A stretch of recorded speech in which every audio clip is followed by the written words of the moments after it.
ஒரு 3 வருஷத்துக்கு அப்புறம் அந்த குழந்தைக்கு ஒரு நாலேஜ் வரும். சரி ரோட்டில் போகும் கவனமாக போகணும்னு சொல்லி ஒரு நாலேஜ் வந்துடும்.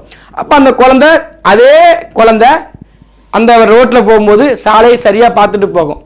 ஆனால் இந்த நாய்க்கு நீங்கள் இன்னும் 3 வருஷம் கழிச்சு இல்லை, இன்னும் நீங்கள் 8 வருஷம் கழிச்சு பார்த்தாலும் அந்த நாய்க்கு தெரியாது ரோட்டில் போனால் பைக் ஒன்று வேகமாக வரும், அதனால கீழே அவங்க விழுவாங்க, இல்லைன்னா காரு வேகமாக வரும், வராங்கல்ல இவங்கள மாதிரி காரு வேகமாக வரும், அதனால நம்ம செத்து போச்சு அந்த நாய்க்கு தெரியவே தெரியாது எத்தனை வருஷம் ஆனாலும்.